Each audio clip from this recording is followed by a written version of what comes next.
Welcome to the class. आज हम start करने जा रहे हैं आपके most important questions and repeated PYQs का लास्ट सेशन, जिसमें हम डिस्कस करेंगे आपके बुक का आखिरी चैप्टर आर्ट एनवायरनमेंट। अब देखो, ये आर्ट एनवायरनमेंट वाला चैप्टर आपने बचपन से अब तक पढ़ा होगा। बहुत ही ईजी टॉपिक है, इसमें कोई भी कॉम्प्लेक्सिटी नहीं है, ठीक है, बहुत ही सिंपल है। बट इसका बोर्ड एग्जाम्स में अच्छा खासा वेटेज है। बोर्ड एग्जाम्स में इस चैप्टर से 5 मार्क्स के क्वेश्चन पूछे जाते हैं, ठीक है। और जो इम्पोर्टेंट टॉपिक्स हैं आर एनवायरनमेंट चैप्टर के अंदर, जिनसे क्वेश्चंस पूछे जाने की ज़्यादा प्रोबेबिलिटी है, वो कौन से हैं? पहले तो आपका 10% लॉ है, जिसमें हम डिस्कस करेंगे लिंडमैन्स रूल।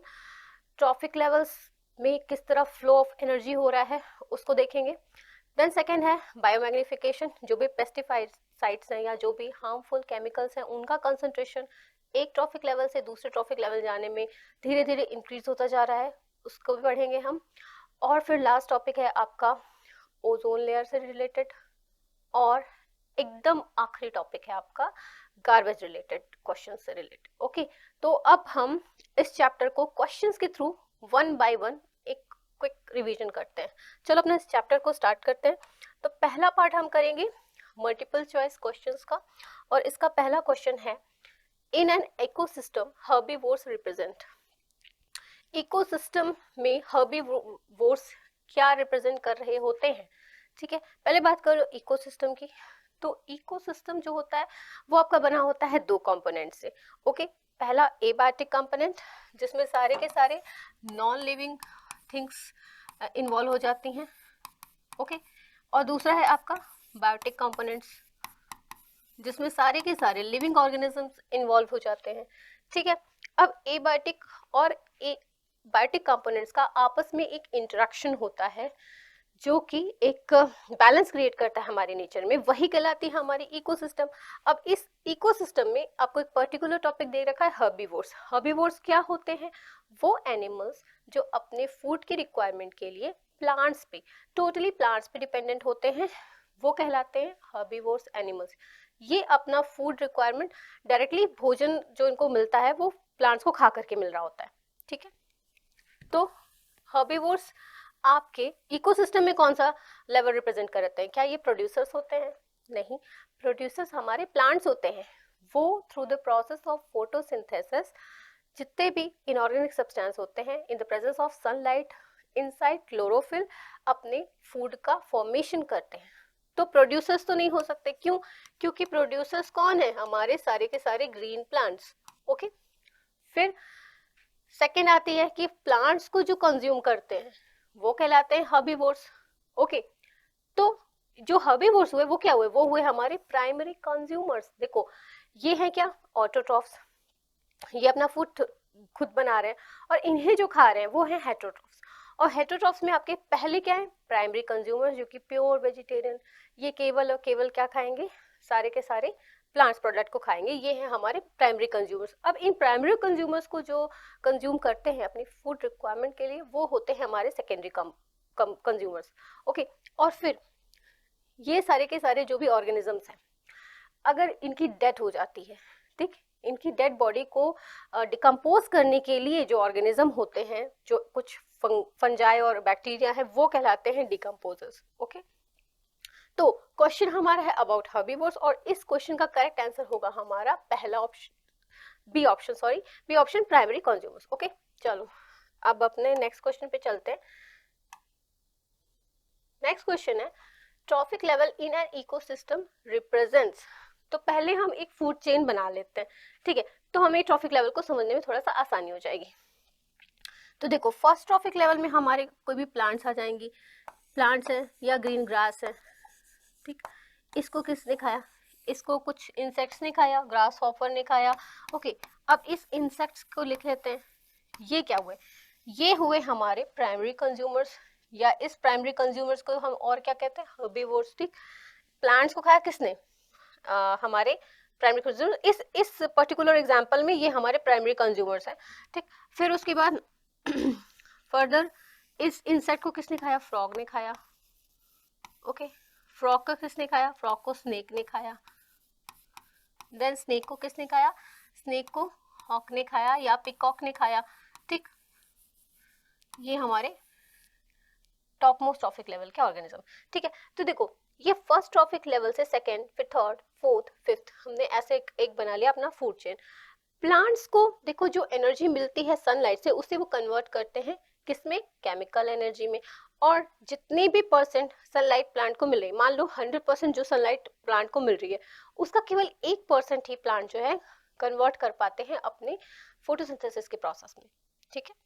फर्दर प्लांट से जब इंसेक्ट में ये एनर्जी ट्रांसमिशन हो रहा होता है, तो प्लांट्स के पास अभी जितनी एनर्जी है उसका केवल 10% ही यहाँ पहुंचेगा, यहाँ पहुंचेगा। तो हम किसकी बात कर रहे हैं, एक तरह से हम एनर्जी की ही बात कर रहे हैं ना। हमने मैटर की तो बात नहीं की कि मैटर यहाँ से यहाँ ट्रांसफर हुआ, यहाँ से यहाँ, ठीक है, होता है वो अलग चीज है, बट अभी हम बात कर रहे हैं एनर्जी ट्रांसमिशन की। इधर से 10%, फिर इससे इसका 10%, इसका 10% स्नेक को मिलेगा, स्नेक का 10% हॉक को मिलेगा। तो कुल मिलाकर के जो ट्रॉफिक लेवल्स में जिस चीज का ट्रांसमिशन होता रहता है वो हमारी क्या कहलाती है, वो हमारी कहलाती है एनर्जी लेवल। ओके, तो जो ट्रॉफिक लेवल है किसी इकोसिस्टम में, वो रिप्रेजेंट करते हैं किसको, एनर्जी लेवल को। ओके, ऑक्सीजन लेवल नहीं, ठीक है। चलो मान लें प्लांट से ऑक्सीजन मिल जाएगा इंसेक्ट को, इंसेक्ट कौन सा ऑक्सीजन दे रहा है, फ्रॉग को, ऐसा तो नहीं है। वाटर लेवल, ये इसको कोई वाटर ट्रांसमिशन हो रहा है, नहीं।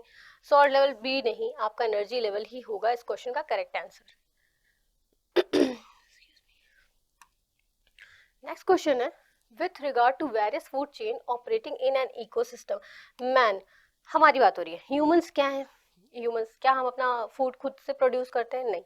हम डायरेक्टली या इनडायरेक्टली अपने फूड रिक्वायरमेंट के लिए प्लांट्स पे ही डिपेंडेंट है, तो we are also a kind of consumer. Okay, तो पहले ही ऑप्शन हमें दे रखा है जो कि हमारा सही आंसर हो जाएगा, man is a consumer, producer नहीं भाई। प्रोड्यूसर तो हमारे कौन होते हैं, ग्रीन प्लांट्स होते हैं, ठीक है। प्रोड्यूसर एंड कंज्यूमर, प्रोड्यूस भी कर रहा है कंज्यूम कर रहा है, नहीं, ऐसा बिल्कुल नहीं। Then producer and decomposer, decompose भी नहीं कर रहा है, ऐसा नहीं है। आपका फर्स्ट ऑप्शन करेक्ट हो जाएगा। नेक्स्ट क्वेश्चन है, which of the following is a logical sequence of a food chain, हमें फूड चेन बनानी। तो ऑब्वियसली बात है, कोई भी फूड चेन है तो पहले फूड तो चाहिए। फूड कौन बनाएगा, हमारे प्रोड्यूसर्स बनाएंगे, हमारे प्लांट्स बनाएंगे। तो कोई भी फूड चेन हो हमेशा स्टार्ट होगी किससे, हमारे प्रोड्यूसर से, ठीक। तो ये और ये ऑप्शन तो ऐसे ही गलत हो गया, यहाँ पे प्रोड्यूसर स्टार्ट नहीं है। फिर उस प्रोड्यूसर्स के बनाए हुए कुछ फूड को कंज्यूम करने वाले लोग भी होंगे, वो क्या कहलाते हैं, वो कहलाएंगे कंज्यूमर। फिर फर्दर सपोज करो कि इन कंज्यूमर की भी डेथ हो गई, जो प्लांट्स है उनकी भी डेथ हो गई, तो फिर इनकी जो बॉडी है उसको डिकम्पोज करने वाले कुछ ऑर्गेनिज्म आएंगे, वो क्या कहलाएंगे, वो होंगे हमारे डिकम्पोजर। तो ये ऑप्शन भी गलत हो गया कि प्रोड्यूसर को ही डिकम्पोज कर दिया तो कंज्यूमर को खाने को क्या मिलेगा, ठीक। समझ में आ गई बात, हमारा ए ऑप्शन सही होगा, पहला है प्रोड्यूसर, देन प्रोड्यूसर से जो फूड बना है उसको कंज्यूम करने के लिए consumer, and the last option is are decomposer. जब ये दोनों, इन लोग की बॉडी जो ये डेड डिग्रेड करने के लिए, डेड बॉडी को डिग्रेड करने के लिए डिकम्पोजर्स काम आएंगे, जो होते हैं हमारे बैक्टीरिया एंड फंजाई। अब नेक्स्ट क्वेश्चन है, which of the following is an autotroph. तो देखो ऑटोट्रॉफ दो वर्ड से मिलकर बना है, auto means what, auto means self, and ट्रॉफ means what, ये हमारा नरिशमेंट से रिलेटेड है, ठीक है। सेल्फ,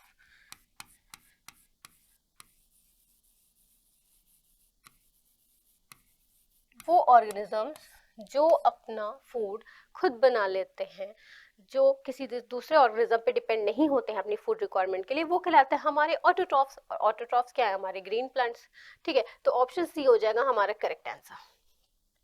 लायन और इंसेक्ट क्या है, they are a kind of heterotrophs. Heterotrophs में आएंगे ना कि अगर ये लायन है तो कार्निवोर्स है, किसी गोट को खाएगा या किसी भी हार्बिवोर्स एनिमल को खाएगा। इंसेक्ट क्या है, इंसेक्ट टाइप के होते हैं, ये दोनों टाइप की भी चीजों को भी खा सकते हैं, प्लांट बेस्ड और एनिमल बेस्ड। साथ के साथ मशरूम, मशरूम क्या होते हैं मशरूम जो होते हैं हमारे डिकम्पोजर्स होते हैं, ये फंजाई है, ठीक। फंजाई का कैसा न्यूट्रिशन हमने पढ़ा था अपने फर्स्ट चैप्टर में, हेटरोट्रॉफिक मोड ऑफ न्यूट्रिशन के अंदर भी saprophytic mode of nutrition show कर रहा होता है।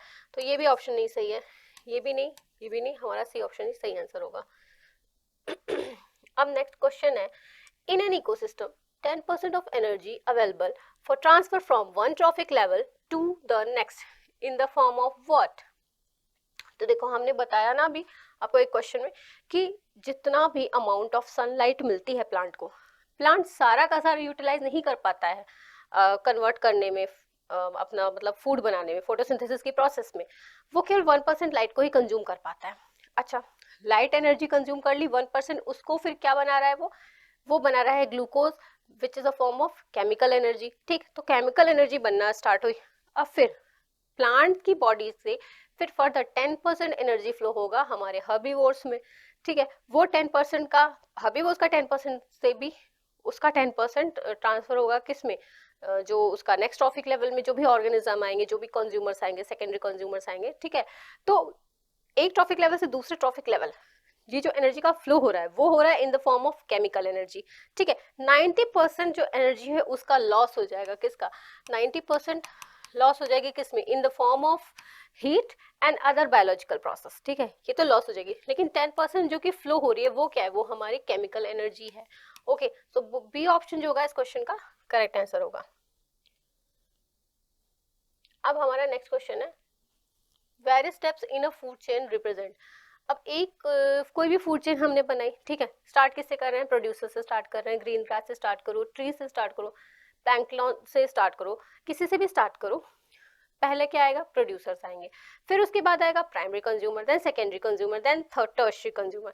ठीक है, और एक ये जो स्टेप्स आप आगे तो बढ़ते चले जा रहे हैं किसी भी फूड चेन में, इसको हम रिप्रेजेंट करते हैं हमेशा ट्रॉफिक लेवल से। ठीक है, तो हमारा बी ऑप्शन हो जाएगा करेक्ट आंसर। अब देखो यहाँ में हम बाकी 3 ऑप्शन भी देख रखे हैं, इसको भी एक्सप्लेन कर लेते हैं। फूड वेब, तो फूड वेब क्या है, सिंपल की सी बात है, बहुत सारी फूड चेन जब आपस में इकट्ठी हो जाती है ना, तो एक काइंड ऑफ वेब का फॉर्मेशन करती हैं, जो कि क्या कहलाता है, हमारा फूड वेब। देखो अब जैसे कि हमारी ये ग्रीन ग्रास है, ठीक ठीक, अब इस ग्रास को खाने वाला खाली एक ही पर्टिकुलर ऑर्गेनिज्म होगा, ग्रास ऑफर ही होगा, या रैबिट ही है, या गोट ही है, नहीं, इसको बहुत सारे लोग खा सकते हैं, गोट ने भी खाया, रैबिट ने भी खाया, ठीक, इसको ग्रास ऑफर ने भी खाया, ठीक, फिर फर्दर इस ग्रास ऑफर को किसने खाया, फ्रॉग ने खाया। ओके, रैबिट को किसने खाया, रैबिट को सपोज किसी जैकल ने खाया, उसको किसी ने खाया, उसको लायन ने खाया। अब लायन जरूरी थोड़ी कि यही खाए, वो डायरेक्ट रैबिट मिल जाए रैबिट को भी खा लेगा, नाश्ता हो जाएगा उसका, गोट मिला गोट को भी खा जाएगा, डिनर हो जाएगा, ये उसका लंच हो जाएगा। तो क्या है, ये कहीं ना कहीं एक दूसरे से इंटरकनेक्टेड है। ठीक है, जरूरी नहीं कि ग्रास को कोई केवल गोट ही खा रही है। ये 3 एग्जाम्पल है, रैबिट को अच्छा जो अब जैकाल है वो केवल और केवल रैबिट को ही खाएगा, वो बहुत सारी चीजें और भी अपने से छोटे ऑर्गेनिज्म जो भी हर्बीवोर्स है उसको कंज्यूम कर सकता है। ठीक है, तो यहाँ पे क्या होता है, काइंड ऑफ वेब का फॉर्मेशन हो जाता है, इसीलिए हम जो बहुत सारी फूड चेन मिला करके एक फूड वेब का फॉर्मेशन कहलाती है ना, वेब फॉर्म करती है, उसको हम फूड वेब बोलते हैं। ठीक है, फिर बात आती है इकोसिस्टम की। तो इकोसिस्टम क्या है, देखो first let me rub this. Okay, देखो हमारे आसपास जितनी भी चीजें मौजूद हैं वो हमारा एनवायरनमेंट बनाती हैं, ये तो मानते हो। जैसे इस वक्त अगर आप अभी क्लास देख रहे होगे, आपके हाथ में आपका फोन होगा, टैबलेट होगा, या कोई भी आपका लैपटॉप होगा। ओके, वो साथ में आप टेबल पे बैठे हो, वो टेबल, वो चेयर, ये सब क्या बना रहे होंगे, ये सब एबायोटिक कंपोनेंट हैं आपके एनवायरनमेंट के। अगर उसी रूम में बगल में एक लिजर्ट है वॉल पर, आपकी जमीन पे चींटी चल के जा रही है, आपका कोई कजिन है या मम्मी का रूम में आना जाना है, ये सब क्या बना रहे हैं, ये सब है बायोटिक कंपोनेंट आपके एनवायरनमेंट के। ठीक है, आपका एनवायरनमेंट है और ये सब आपके एनवायरनमेंट के बायोटिक एंड एबायोटिक कंपोनेंट है। अब इन बायोटिक और एबायोटिक कंपोनेंट के बीच में कुछ इंटरेक्शन है, जैसे अभी लिजर्ड वॉल से गिर जाए और आपके कजिन के ऊपर गिर जाए, वो चिल्ला के भागेगा, वो एक इंटरेक्शन काइंड ऑफ है, मतलब वहां पे एक रिस्पॉन्स वो देगा भागने का। ठीक है, फिर आप देखोगे आप कुछ चीजों को संभालने की कोशिश करोगे, तो क्या हो रहा है, आपकी का जो भी इन्वायरमेंट है उसमें कहीं ना कहीं लिविंग और नॉन लिविंग जो भी कंपोनेंट्स हैं उनका इंटरेक्शन है, जो कि एक काइंड ऑफ बैलेंस क्रिएट करता है हमारे नेचर में, वही हमारा इकोसिस्टम कहलाता है। Okay, so the interaction between the non living and living component of an ecosystem which stabilize the our environment। Okay, जो कहीं ना कहीं हमारे नेचर की स्टेबिलिटी के लिए, हमारे एनवायरमेंट की स्टेबिलिटी के लिए रिस्पॉन्सिबल है, वो क्या कहलाता है, हमारा इकोसिस्टम। ओके, फिर बात आती है बायोमैग्निफिकेशन की। तो देखो मैग्निफिकेशन, इसमें वर्ड आ रहा है क्या, मैग्नीफाई, ठीक है। मैग्नीफाई क्या करना, मतलब बढ़ाना, मल्टीप्लाई करना, उसका कंसंट्रेशन इंक्रीज होना। बायो रिलेटेड है लिविंग ऑर्गेनिज्म से, ठीक है। तो लिविंग ऑर्गेनिज्म में कंसंट्रेशन बढ़ती जा रही है, किस चीज की, हार्मफुल पेस्टिसाइड्स की। अब देखो जो पेस्टिसाइड्स होते हैं ये क्या होते हैं, ये नॉन बायोडिग्रेडेबल कंपोनेंट्स होते हैं, जो कि सिंपल ऑर्गेनिक फॉर्म में डिकम्पोज नहीं हो रहे होते हैं, ये जैसे थे वैसे ही हैं, लेकिन इनका कंसंट्रेशन एक ट्रॉफिक लेवल से दूसरे ट्रॉफिक लेवल में बढ़ता जाता है। क्यों, क्योंकि डिकम्पोज तो हो नहीं रहे, बस ये ट्रांसफर होते जा रहे हैं। तो एक ट्रॉफिक लेवल से दूसरे ट्रॉफिक लेवल में इनका कंसंट्रेशन इंक्रीज जाता है, और इसी प्रोसेस को हम क्या बोलते हैं, इस प्रोसेस को हम बोलते हैं बायोमैग्निफिकेशन। ओके, तो अभी अदर 3 ऑप्शन भी हमने डिस्कस कर ही लिए हैं, और इस क्वेश्चन का सही आंसर हमारा था ट्रॉफिक लेवल। अब हमारा नेक्स्ट क्वेश्चन है, ऑल्दो आपने जल्दी से देख भी लिया answer, which statement show interaction of abiotic component with biotic component. अब एबायोटिक कंपोनेंट और बायोटिक कंपोनेंट आप समझ चुके होंगे कि सारे के सारे नॉन लिविंग कंपोनेंट्स जो है वो एबायोटिक हैं, और जो लिविंग कंपोनेंट्स हैं वो बायोटिक हैं। तो सिंपल सी बात है, यहाँ पे आपको एक नॉन लिविंग चीज देखनी है और यहाँ पे एक लिविंग चीज देखनी है। चलो अब ऑप्शंस के थ्रू देखते हैं। अ grass hopper feeding on a leaf, जो ग्रास हॉपर है ये भी तो लिविंग है, लीफ है ये भी तो लिविंग है, ठीक। वो अगर पेड़ पर कोई ग्रास हॉपर बैठा है और पत्ती को खा रहा है, तो दोनों के दोनों बायोटिक कंपोनेंट हुए। ये ऑप्शन हमारा गलत हो गया। सेकेंड ऑप्शन है rain water running down into a lake, मतलब बारिश हो रही है, उसका पानी बहते हुए लेक में जा रहा है, दोनों के दोनों नॉन लिविंग कंपोनेंट ही हैं, तो ये भी हमारा सही नहीं बना। थर्ड ऑप्शन है एन अर्थवॉर्म मेकिंग अ बरो इन अ सॉइल। अब यहाँ पे दो चीजें हैं आपके, एक अर्थवॉर्म है और एक सॉइल है, एक बायोटिक कंपोनेंट है और एक एबायोटिक कंपोनेंट है, ठीक। तो हमारा सी ऑप्शन ही करेक्ट आंसर हो जाएगा इस क्वेश्चन का। देन डी ऑप्शन भी एक बार चेक कर लो, a mouse fighting with another mouse for food. तो एक माउस ये लिविंग है, ये वाला भी लिविंग है, जब तक कि लड़ाई में एक दूसरे को मार ना दे। तो कुल मिला के बात ये है कि ये डी ऑप्शन में दोनों के दोनों क्या है, बायोटिक कंपोनेंट। और हमसे क्या पूछ रहा था क्वेश्चन में, एक नॉन बायोटिक और एक बायोटिक कंपोनेंट आपका, तो ऑप्शन सी होगा इस क्वेश्चन का करेक्ट आंसर। नेक्स्ट क्वेश्चन है which of the following is biodegradable. तो बायोडिग्रेडेबल क्या है, देखो बायोडिग्रेडेबल सब्सटेंस आर दो substance which can be further broken down into simpler form. Okay, जो भी सिंपल फॉर्म में ब्रेक डाउन किए जा सके, जिन्हें डिग्रेड किया जा सके, वो क्या होते हैं, हमारे बायोडिग्रेडेबल सब्सटेंस होते हैं। और बायोडिग्रेडेबल होना अच्छा है इन्वायरमेंट के लिए, क्यों क्यों क्योंकि अगर नॉन बायोडिग्रेडेबल सारे सब्सटेंस हो जाएंगे तो जिस फॉर्म में है वो उसी फॉर्म में रह जाएंगे, और बहुत ज्यादा उन सब चीजों का अकुमुलेशन होता जाएगा, इकट्ठी होती जाएंगी ना, उनको एक साइक्लिक फॉर्म में कन्वर्जन होना बहुत जरूरी है, जो कि नहीं हो पाएगा in the case of non biodegradable substances. जैसे एग्जांपल क्या है, हमारे प्लास्टिक है, पॉली बैग है, जो कि एनवायरमेंट को बहुत ही ज्यादा नुकसान पहुंचा रहा है, ठीक है। तो चलो इस क्वेश्चन में हमें बताना है बायोडिग्रेडेबल। तो पहला ऑप्शन है प्लास्टिक मग्स, नहीं, ये नॉन बायोडिग्रेडेबल नहीं है, ये क्या है, ये नॉन बायोडिग्रेडेबल है। इन्हें डिग्रेड करने में कई 100 साल लग जाते हैं, और ये हमारे इन्वायरमेंट में अकुमुलेट होते जा रहे हैं, इकट्ठे होते जा रहे हैं, और हमारे इन्वायरमेंट को पॉल्यूट कर रहे हैं। नेक्स्ट ऑप्शन है लेदर बेल्ट्स, हाँ ये करेक्ट आंसर है। लेदर बेल्ट्स क्यों, क्योंकि जो लेदर बेल्ट्स होती हैं वो बनती हैं एनिमल की स्किन से, जो कि है एक बायोडिग्रेडेबल कंपाउंड, जो कि कहीं ना कहीं सिंपलर सब्सटेंस में फर्दर इसका ब्रेक डाउन हो जाएगा। ओके, सिल्वर फॉल ये भी मेटेलिक है, ये भी नॉन बायोडिग्रेडेबल है। आयरन नेल्स है, ये भी मेटल है और ये भी नॉन बायोडिग्रेडेबल है, ठीक है। ऑल्दो इससे कोई ऐसा एसच एनवायरनमेंट को कोई पोल्यूशन नहीं क्रिएट होता है, बस खाली ये है कि हम, क्योंकि ये हम मेटल्स हैं, तो मेटल्स हमारे लिए यूजफुल होते हैं। अगर कोई बहुत ही पुरानी आयरन नील पड़ी है, जंग लगी है, कुछ भी है, तो उसको फर्दर प्रोसेस करके हम एक किसी नई चीज के फॉर्मेशन में यूज कर सकते हैं। लेकिन जो प्लास्टिक मग्स वाला ये वाला है ना, ये बहुत ही ज्यादा हार्मफुल होता है, ठीक है। चलो अब हम नेक्स्ट क्वेश्चन पे चलते हैं, which of the following is non biodegradable. तो देखो पिछले क्वेश्चन में ही हमने ऑल्दो डिस्कस तो कर ही लिया था। वूल क्या है, वूल जो होती है हमें शीप से मिल रही है, एनिमल से मिल रही है। एनिमल बॉडी का जो भी प्रोडक्ट है, whether it's leather, wool, bones, ये सब क्या है, ये बायोडिग्रेडेबल होंगे, ये सिंपल सब्सटेंस में ब्रोकन डाउन हो जाएंगे इजिली। नायलॉन क्या है, ये है first man made synthetic fibre, ये है नॉन बायोडिग्रेडेबल, जिसे डिग्रेड होने में कई सौ साल लग जाते हैं। एनिमल बोन्स भी आपकी बायोडिग्रेडेबल है, टी लीव्स भी प्लांट प्रोडक्ट है तो ऑब्वियसली बायोडिग्रेडेबल है। चलो हमारा नेक्स्ट क्वेश्चन है, the manufacturing of chlorofluorocarbon free refrigerator is mandatory throughout the world, how does this help to prevent ozone depletion. तो देखो एक प्रोटोकॉल आया था, मॉन्ट्रियल प्रोटोकॉल।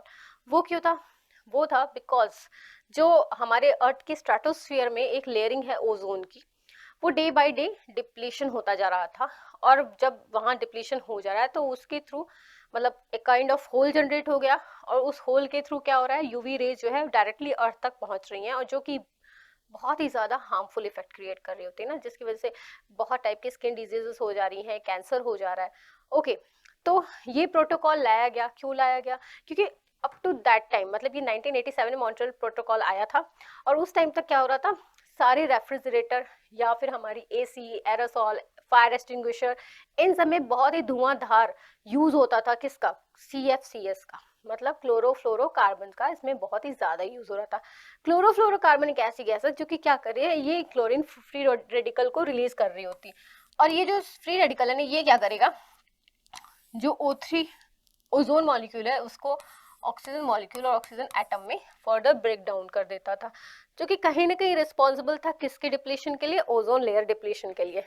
तो इसमें क्या हुआ कि एक बहुत सारी कंट्रीज का मिल करके ये एग्रीमेंट हुआ कि उन्हें रेफ्रिजरेटर्स में, एसी में, फायर एक्सटिंग्विशर्स में CFC का यूज नहीं करना है। ओके चलो कॉन्सेप्ट आपने समझ लिया, अब हम देखते हैं ऑप्शन में क्या है। How does this help prevent ozone depletion, this will help convert oxygen molecule into ozone. तो क्या ऐसा होगा क्या कि CFC गैस, देखो थोड़ा सा कंफ्यूजिंग है कि ये CFC गैस में क्लोरीन नहीं निकल रहा है, अब वो कन्वर्ट ऑक्सीजन को थोड़ी कर रहा है, ऐसा कुछ भी नहीं है। हाँ जो ओजोन पहले से मौजूद है उसके टूटने से बचेगा, मतलब अब CFC यूज नहीं हो रही है तो क्लोरीन फ्री रेडिकल नहीं आएगा, जब क्लोरीन फ्री रेडिकल नहीं आएगा तो जो O3 मॉलिक्यूल्स थे वो एज इट इज रहेंगे, वो फर्दर टूटेंगे नहीं। बात असल में ये है, तो ये ऑप्शन भी नहीं सही है, बी है this will help convert the CFC into ozone molecule. भाई CFC तो ओजोन में बिल्कुल भी नहीं होगा, वो क्यों ही कन्वर्ट होगा, ये भी गलत। This will reduce the production of CFCS from oxygen molecule, ये रिड्यूस करेगा प्रोडक्शन CFC का ऑक्सीजन मॉलिक्यूल, नहीं यार CFC ऑक्सीजन मॉलिक्यूल्स थोड़ी बन रहा है, स्टेटमेंट ही पूरा उल्टा है। This will reduce the release of CFC that react with ozone molecules and further broken down it into oxygen molecule and oxygen atom। ये ऑप्शन आपका सही जा रहा है, तो ऑप्शन डी जो होगा इस क्वेश्चन का सही आंसर होगा।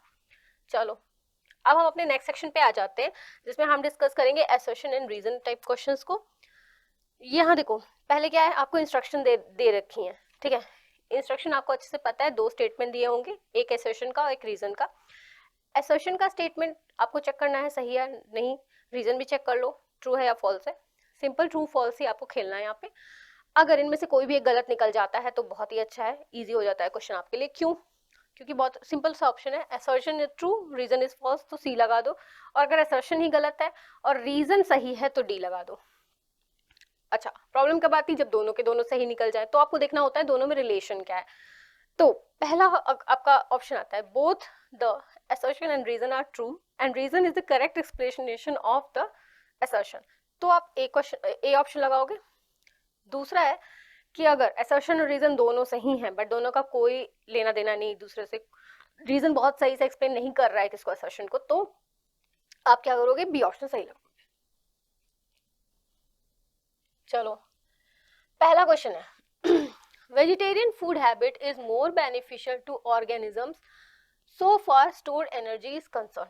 ठीक है, स्टेटमेंट में कह रहा है कि अगर हम एनर्जी के टर्म्स में देखें कि ज्यादा एनर्जी आपको किस में मिल रही है, वेजिटेरियन फूड हैबिट में, तो हाँ ये बात सही है। ऑल्दो बच्चों में इसको लेकर बहुत ही ज्यादा कंफ्यूजन होता है कि उन्हें लगता है कि अगर वो नॉन वेजिटेरियन डाइट ले रहे हैं या नॉन वेजिटेरियन फूड खा रहे हैं तो उन्हें ज्यादा एनर्जी मिलती है। नहीं, ऐसा नहीं है। अगर मैं एक प्लेट में आपको मटर पनीर दे दूं और एक प्लेट में आपको चिकन परोस दूं, तो ऑब्वियसली आपको जो हाईएस्ट अमाउंट ऑफ एनर्जी है वो आपको मटर पनीर में ही मिलेगा। अब ऐसा क्यों?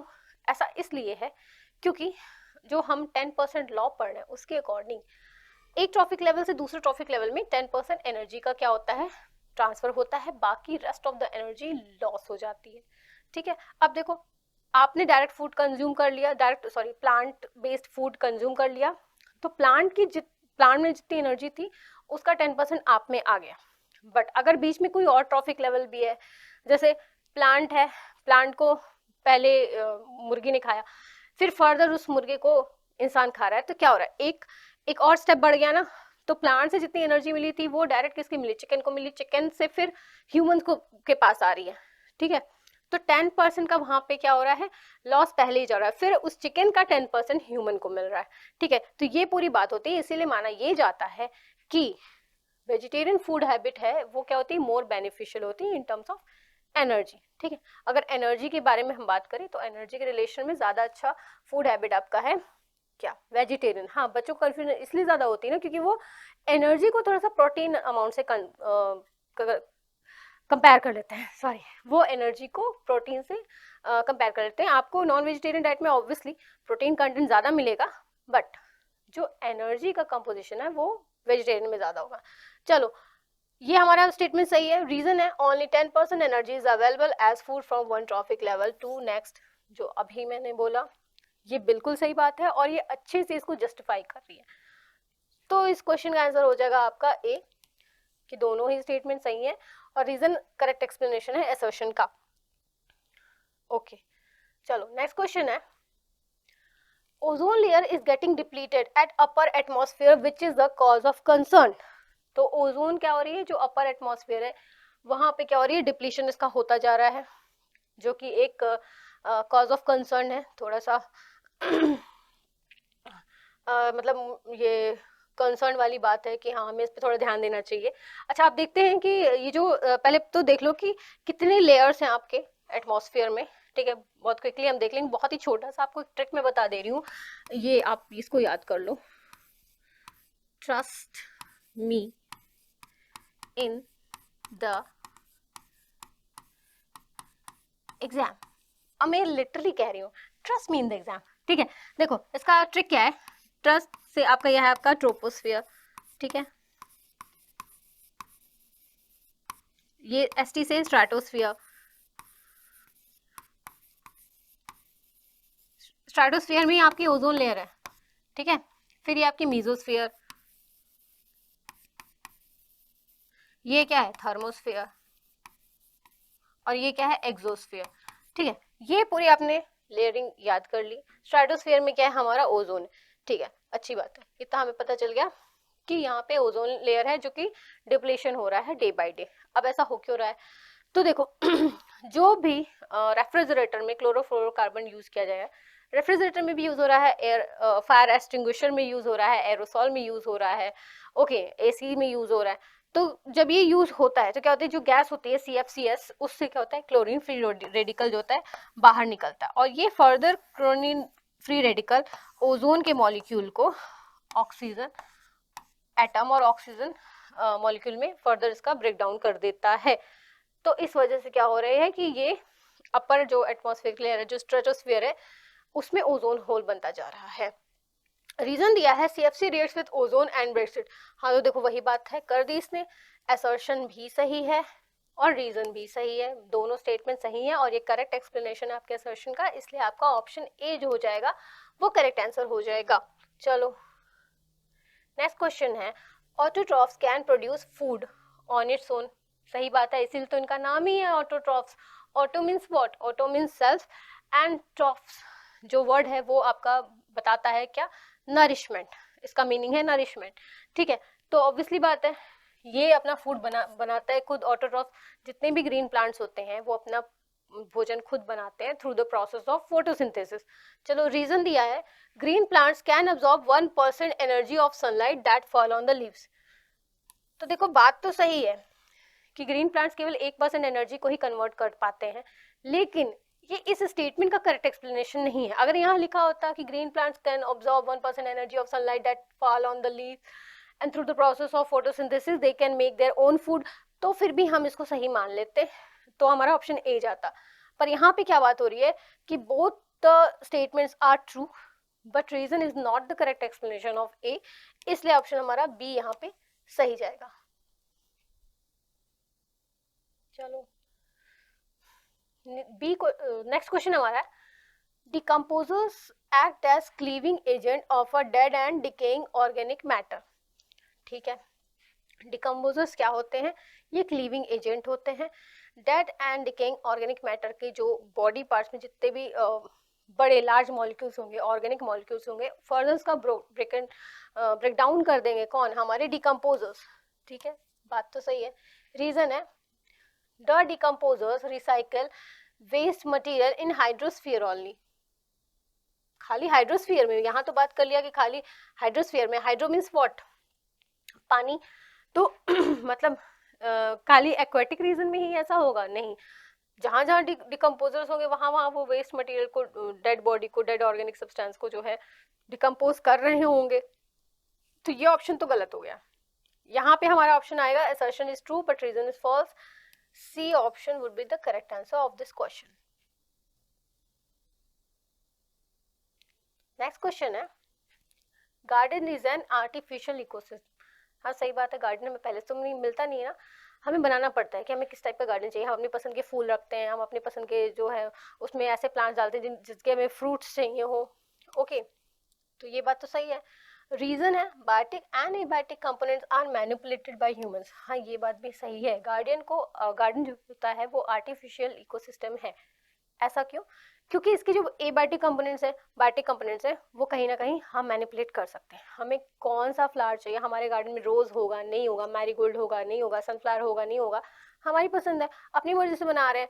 फिर पर्टिकुलर प्लांट्स को हमें किस टाइप का खाद देना है, किस टाइप का कंपोस्ट देना है, हम उसे फुल ऑर्गेनिक फार्मिंग कर रहे हैं या फिर हम उसमें कुछ फर्टिलाइजर डाल रहे हैं, हम अपने आर्टिफिशियल उसको पानी प्रोवाइड कर रहे हैं ना, तो ये टोटली तो रेन फेड नहीं होते ना, बारिश के पानी पे डिपेंडेंट नहीं होते, तो हम इनके एबायोटिक और बायोटिक कंपोनेंट को खुद मैनिपुलेट कर रहे हैं। तो ये दोनों ही स्टेटमेंट हमारे सही है, और हमारा जो आर्टिफिशियल वो इसीलिए ना बिकॉज ये मैनिपुलेटेड किया जा सकता है, it can be manipulated by humans, तो ऑप्शन ए हो जाएगा इसका सही आंसर।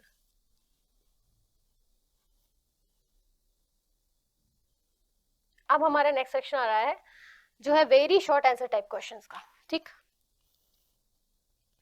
पहला क्वेश्चन है, what is an ecosystem, give an example of each natural and man made ecosystem. तो आई गेस ये मैंने आपको एमसीक्यूज में भी बता दिया था कि interaction between biotic as well as abiotic components of the environment which creates a kind of balance in nature, that is called what, that is called ecosystem। okay, मतलब आपके एनवायरमेंट में जितनी भी चीजें हैं, दो टाइप की चीजें मैंने बताई थी कि लिविंग कंपोनेंट है और नॉन लिविंग कंपोनेंट है।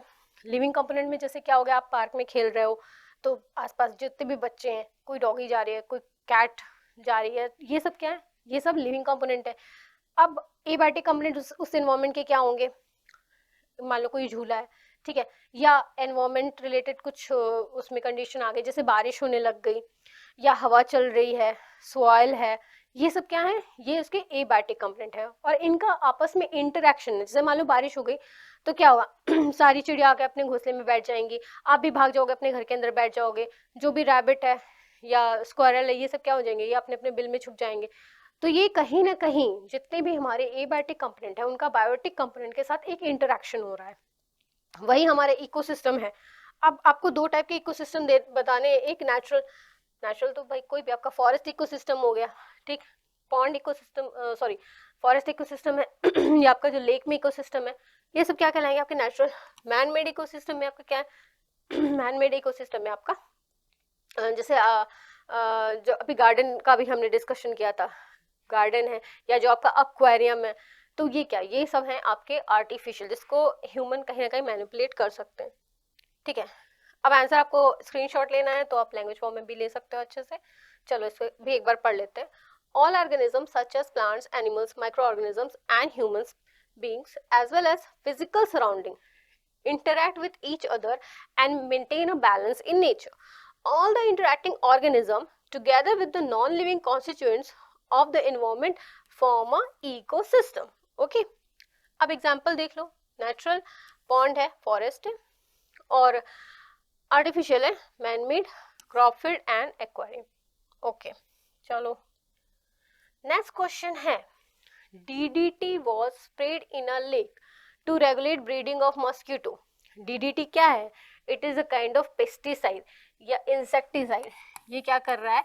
इंसेक्ट को मारने के लिए यूज किया जा रहा है. ठीक है, DDT. ठीक है, इसका फुल फॉर्म होता है डाइक्लोरो डाइफिनाइल ट्राइक्लोरो इथेन. ठीक है, काफी बड़ा सा इसका स्ट्रक्चर भी बनता है. खैर, उतना डरने की जरूरत नहीं, आपको याद नहीं रखना, आपको याद रखना है कि ये एक पेस्टिसाइड. ठीक है, अब इसको क्यों किया गया था स्प्रे? जो मस्किटो थे, किसी होगा किसी पर्टिकुलर एनवायरमेंट मस्किटोज की मतलब बहुत ही ज्यादा नंबर होंगे, तो उसको DDT स्प्रे किया गया मस्किटो की ब्रीडिंग को रोकने के लिए. How would it affect the traffic level in the following food chain? अब देखो, DDT आ तो गया, लेकिन ये कहीं ना हार्मफुल इफेक्ट ह्यूमंस के लिए भी शो करेगा, या किसी फूड चेन में पर्टिकुलर जो ऑर्गेनिजम्स इन्वॉल्व हो रहे हैं उनके लिए भी करेगा. कैसे, अब देखते हैं. Justify your answer. ठीक है, how would it affect the trophic levels in following food chain associated with a lake? Justify your answer. अब देखो, अगर हमने DDT का क्या है, स्प्रे करा है पर्टिकुलर वाटर बॉडीज में, भी फिर अकोमुलेट हो जाएगा, वहां से जाएगा प्लैंकटॉन्स में. फर्दर इन प्लैंकटॉन्स को जो स्मॉल फिशेस खा रही होंगी, तो यहाँ जो कंसंट्रेशन है वो यहाँ पे पहुंचेगा, ज्यादा ही होता जाएगा. फिर स्मॉल फिश को लार्ज फिश खाएंगी, उनमें कंसंट्रेशन थोड़ा और बढ़ जाएगा. फिर इसको थोड़ा फाइनल जो हमारा टॉप जो ट्रॉफिक लेवल में कौन आ रहा है, हॉक आ रहा है, लार्ज फिश को खाएगा, तो क्या होगा, इसमें कंसंट्रेशन बढ़ेगा. अच्छा, ऐसा बढ़ता क्यों है? देखो, सबसे पहली बात तो ये है कि ये जो पेस्टिसाइड्स होते हैं, ये नॉन बायोडिग्रेडेबल कंपाउंड्स होते हैं. ठीक है, ये बॉडी में या बॉडी से बाहर कहीं भी डिग्रेड नहीं होते, जैसे हैं वैसे ही एज इट इज पड़े रहते हैं, इनका फर्दर ब्रेकडाउन नहीं होता है. तो कहीं ना कहीं ये इकट्ठे होते चले जा रहे होते हैं, फर्दर ब्रेकडाउन नहीं हो पाता है, तो मतलब अकुमुलेट होते जाते हैं, और ये बहुत सारी प्रॉब्लम्स क्रिएट करते हैं, या काइंड ऑफ पॉल्यूटेंट है. ठीक है, चलो अब इसको आप एज अ आंसर भी देख लो, आपको आंसर क्लिक करना है, स्क्रीनशॉट लेना तो आप ले सकते हो. Okay, DDT being a non biodegradable pesticide, मैंने बोला ना कि ये डिग्रेड नहीं होते हैं, ये नॉन बायोडिग्रेडेबल पेस्टिसाइड है. Will enter the food chain from the first trophic level, that is plankton. ये एंटर कर गए फूड चेन में. ठीक, अब non biodegradable pesticide accumulate progressively at each trophic level. This phenomenon is known as biological magnification. ये क्या होता है, ये अकुमुलेट होते जाते हैं, इकट्ठे होते जाते हैं, और एक ट्रॉफिक लेवल से दूसरे ट्रॉफिक लेवल में इनका कंसंट्रेशन भी इंक्रीज हो जाता है. और इसी कंसंट्रेशन इंक्रीज की जो ये प्रोसेस हो रही है, इसको ही हम क्या बोलते हैं, इसे हम बोलते हैं बायो मैग्निफिकेशन. फाइनली है, hawk will have the highest level of pesticide. Obviously यहाँ से कंसंट्रेशन यहाँ बढ़ा, यहाँ से यहाँ कंसंट्रेशन बढ़ा, फिर यहाँ से कंसंट्रेशन, सबसे ज्यादा कंसंट्रेशन जो पेस्टिसाइड आएगा वो आएगा हॉक में, जो हाईएस्ट ट्रॉफिक लेवल का ऑर्गेनिज्म है.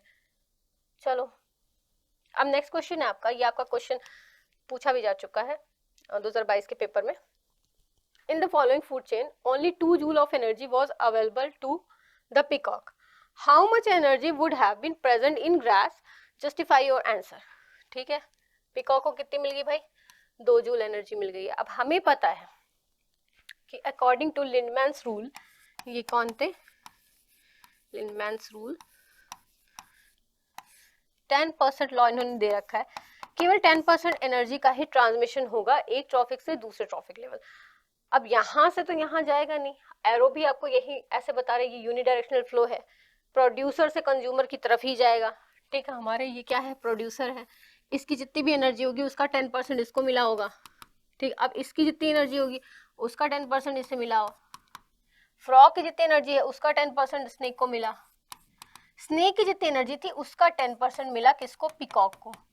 ठीक है, तो अब चलो इसको ऐसा न्यूमेरिकल को बढ़िया से सॉल्व कर लेते हैं एक बार, कि अगर 10% 2 जूल है हमारा, ठीक है, ऐसे करते थे ना यूनिटरी मेथड से, सिंस 10% कितना है, 2 जूल है, 1% कितना होगा, 2/10 जूल. तो हेंस 100% कितना होगा 2/10 इंटू 100, ठीक है, यानी 20 जूल। 20 जूल किसका, प्लांट का? नहीं, 20 जूल इससे प्रीवियस जो ट्रॉपिक लेवल था, ओके, इसका हो गया 20 जूल, ओके। अच्छा, पहले मैं इसको इरेज कर दूं, हमें 20 जूल तक मिल गया, ठीक है। इसकी तो 2 जूल थी, ये आपको न्यूमेरिकल में ही दे रखा है। अब चलो कलर चेंज कर लेते हैं प्लेन का। फ्रॉग से स्नेक में जा रहा है 10%, 10% की वैल्यू यहाँ पे क्या दे रखी है 20 जूल। सेम वही मेथड है, since 10% is equal to 20 joule, 1% आपका कितना है 20/10, तो 100% कितना हुआ, ऑब्वियसली ये आपका, इसे प्रॉपर ही सॉल्व करो, यहाँ पे 100 कर देते थे ना, तो ये आपका कितना आ जाएगा 200, ओके। चलो हमारे ये भी आ गया, कितना आया, फ्रॉग के पास कितनी है 200 जूल एनर्जी है। अब ग्रास ऑफर का 10% हमारे फ्रॉग को मिला था, तो मतलब ग्रास ऑफर का 10% बराबर क्या है 200 जूल, ठीक है। Let me change the colour of the pen, इसको इससे सॉल्व कर लेते हैं, ठीक है। 10% की वैल्यू यहाँ पे क्या दी है 200, ठीक, तो 1% की वैल्यू क्या है 200/10, हेंस 100% की वैल्यू क्या है 200/10 इंटू 100, ठीक है। अब 0 काट लो, तो ये क्या है 100% की वैल्यू यहाँ पे कितनी है 2000, तो मतलब ग्रास ऑफर के पास कितनी जूल एनर्जी है, इसके पास एनर्जी है कितनी 2000 की, ठीक है। चलो ये भी हो गया।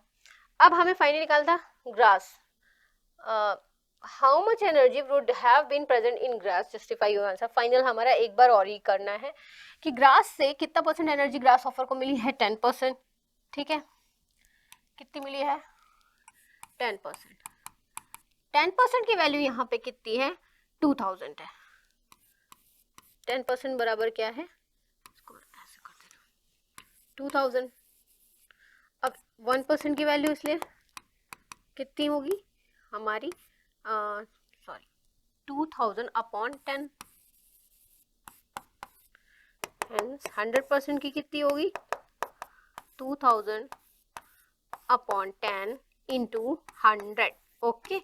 तो फुल एनर्जी कितनी है आपकी 20,000 जूल, जो कि इसके पास है, हमारे प्लांट्स के पास है, ग्रास के पास है, ठीक है। तो ये पूरा न्यूमेरिकल करने से हमें, वैसे तो बहुत डिटेल में समझा दिया, आप क्विकली भी कर सकते हो, इतना आपको लिखने की जरूरत नहीं पड़ेगी, लेकिन फर्दर जो हमारी एनर्जी कितनी आई यहाँ पे 20,000 जूल, ओके, ग्रास में प्रेजेंट है। चलो आंसर देख लेते हैं इसका, हाँ, energy present in grass is 20,000 joule, okay.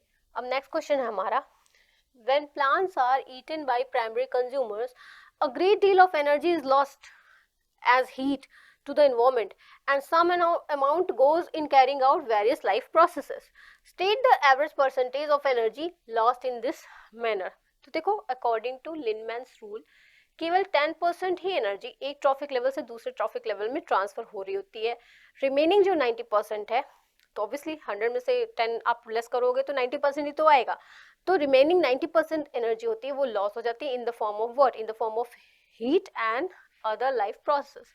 तो इस क्वेश्चन का तो करेक्ट आंसर आपका आ जाएगा 90%, ठीक। नेक्स्ट टॉपिक है what happens to sun's energy that fall on green plants. तो जितनी भी सन की एनर्जी प्लांट्स पे आती है, प्लांट्स पूरी की पूरी नहीं एब्जॉर्ब कर पाता, केवल 1% एनर्जी को ही वो कन्वर्ट कर पाता है from light energy to chemical energy, ठीक। चलो अब इसको लैंग्वेज फॉर्म में भी देख लो, स्क्रीनशॉट लेना है तो स्क्रीनशॉट भी ले सकते हैं। अब देखो पहला हमारा जो है section A, the average percentage of energy lost when plants are eaten by primary consumer is what, is 90%। Second part है green plants absorb 1% of sun's energy that falls on their leaves।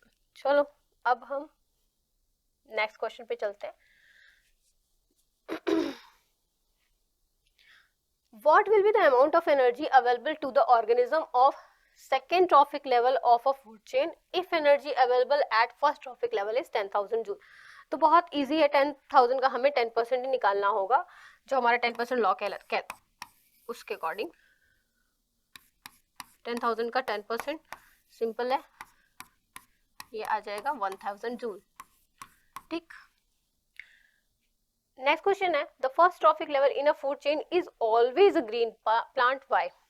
Because only the green plants have the capacity to convert light energy into chemical energy or to make its own food by the process of photosynthesis। केवल और केवल green plants के पास ही ये capability है, ये ability है कि वो लाइट एनर्जी को कन्वर्ट कर सकते हैं केमिकल एनर्जी में, या लाइट एनर्जी से अपना फूड सिंथेसाइज कर सकते हैं। ठीक है, तो हमेशा जो फर्स्ट ट्रॉफिक लेवल बनता है वो हमारा होता है ग्रीन प्लांट्स का। ठीक है, अब आप ऐसा लैंग्वेज फॉर्म में भी देखना चाहो देख सकते हो, स्क्रीनशॉट लेना चाहो तो स्क्रीनशॉट भी ले सकते हैं। ठीक, चलो हमारा नेक्स्ट क्वेश्चन है, what is mean by garbage, list two classes into which garbage is classified. तो गार्बेज क्या है? कोई भी वेस्ट प्रोडक्ट, वेस्ट मटेरियल ही गार्बेज है। गार्बेज तो सभी जानते होंगे कि जो भी अनयूज पार्ट होता है हमारे लिए गार्बेज है। अच्छा, गार्बेज को भी फर्दर दो कैटेगरी में डिवाइड किया गया है, biodegradable and non biodegradable. Biodegradable क्या है? जो कि फर्दर ब्रोकन डाउन हो सकते हैं into simpler substances, they are biodegradable substances. Okay, for example जो भी आपके घर पे अगर सब्जी बनती है तो जो भी वेजिटेबल पील्स होते हैं, ठीक है, वेजिटेबल्स के एक्स्ट्रा पार्ट्स होते हैं, जो भी फॉलन लीव्स हैं, ह्यूमन का जो भी एक्सक्रीटा है, ये सब क्या है? सब बायोडिग्रेडेबल है। देन नॉन बायोडिग्रेडेबल की बात करते हैं तो वो सब्सटेंसेस जो कि सिंपलर फॉर्म में फर्दर ब्रोकन डाउन नहीं हो सकते हैं, वो क्या होते हैं? बायोडिग्रेडेबल होते हैं। फॉर एग्जांपल प्लास्टिक है, कुछ मेटल्स हैं, ठीक है, ये सब क्या है? ये नॉन बायोडिग्रेडेबल है। चलो आपको लैंग्वेज फॉर्म में देखना है, स्क्रीनशॉट लेना तो स्क्रीनशॉट भी ले सकते हैं। इसको एक बार पढ़ लेते हैं। Garbage, a waste or rubbish produced from household is known as what? Is known as garbage. It includes spoiled food, vegetable peels, leaves, paper, cattle dung, etc. अब दो क्लासेस हैं, बायोडिग्रेडेबल एंड नॉन बायोडिग्रेडेबल। चलो next question है, mention 3 harmful effects of using polythene bags on the environment, suggest an effective alternative to these bags. तो देखो harmful effect तो है ही, poly bags को बहुत ज़्यादा यूज़ करना है, इसीलिए गवर्नमेंट ने इसको बैन भी कर रखा है। तो पहला क्या है कि ये क्या होते हैं? नॉन बायोडिग्रेडेबल होते हैं।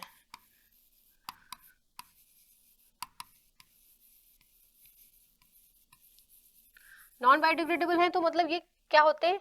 डिग्रेड नहीं, देखो ऐसा नहीं कि डिग्रेड होते ही नहीं है, लेकिन होते हैं बट बहुत कई सौ साल बाद होते हैं डिग्रेड। इनको बहुत ही ज़्यादा साल लग जाते हैं डिग्रेड होने में, तो कहीं ना कहीं हमारे इन्वायरमेंट में एक्युमुलेट होते रहते हैं, इकट्ठे होते रहते हैं, इकट्ठे होते रहते हैं, तो ये पोल्यूशन क्रिएट करते हैं। ठीक है, अब इस पोल्यूशन को हम अगर हम चाहें कि इसका निपटान कर दिया जा सके तो इसके लिए कई लोग क्या करते हैं? इसको जलाते हैं। अब इसे जलाने पे क्या होती है? बहुत ही ज़्यादा हार्मफुल गैसेस बनती हैं, ठीक है, वो भी हमारे इन्वायरमेंट के लिए नुकसानदायक है। Harmful gases produce if burn, ठीक है। फिर और क्या इसके नुकसान है कि देखो हमें तो पता है कि हार्मफुल है, हमें नहीं खाना, बट जो जानवर है वो तो इस बात से अवेयर नहीं है। अगर आपने कोई फूड पार्टिकल में कोई खाने का सामान जो है उसको रैप करके फेंक दिया तो क्या होता है? जनरली वो उसकी स्मेल से फूड की वो उसको भी साथ साथ स्वेलो कर जाते हैं। प्लास्टिक का जो पॉलीथीन है, वो रैपर है, जो भी है, पॉली बैग है, उसको भी कराते हैं। तो ये फर्दर क्योंकि नॉन बायोडिग्रेडेबल है, ये ब्रोकन डाउन नहीं होगा तो ये डाइजेस्ट तो होता नहीं है, तो एनिमल्स में क्या क्रिएट करता है? इंडाइजेशन क्रिएट करता है, और इसकी वजह से कई बार जो जानवर है उनकी मौत भी हो जाती है। ठीक है, तो क्या होता है? ये this actually accumulate in intestine of animals, और क्योंकि नॉन बायोडिग्रेडेबल है तो कई बार तो लीड्स टू डेथ।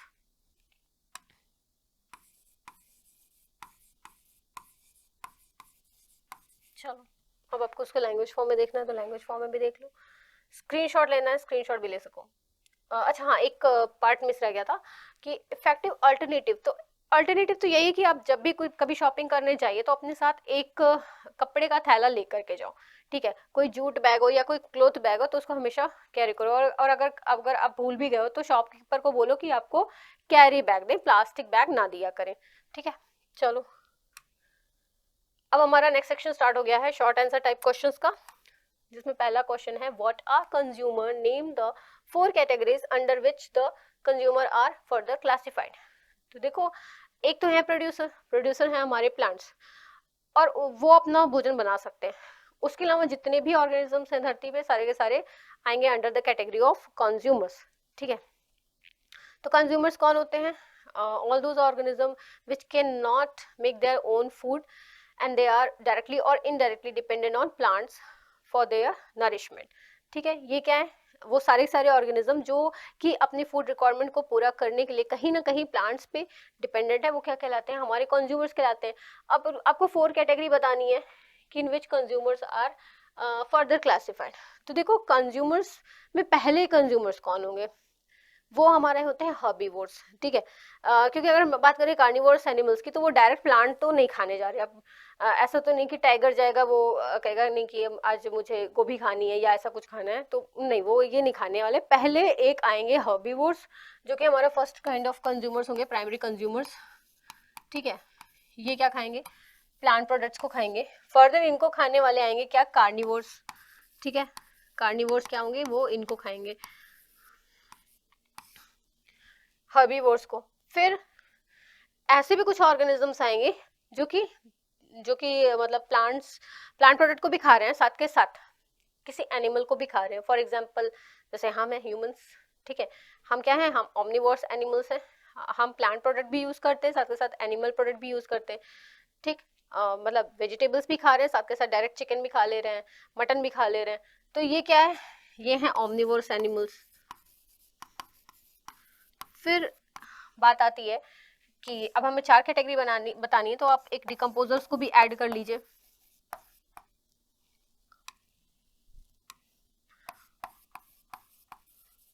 ठीक, डिकम्पोजर्स क्या है?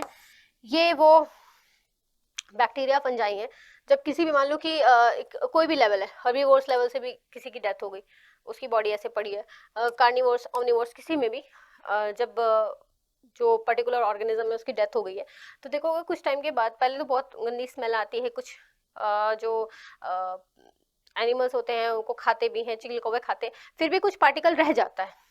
वो जो पार्टिकल रह जाता है वो फिर फर्दर डिकम्पोज होता है। जो कॉम्प्लेक्स ऑर्गेनिक मॉलिक्यूल्स होते हैं वो सिंपलर सब्सटेंस में टूट जाते हैं या तोड़े जाते हैं बाय दीज डिकम्पोजर्स। जो डिकम्पोजर्स कौन है? हमारे बैक्टीरिया एंड फंजाई। ठीक है, तो ये आपकी 4 कैटेगरी भी हो गई है।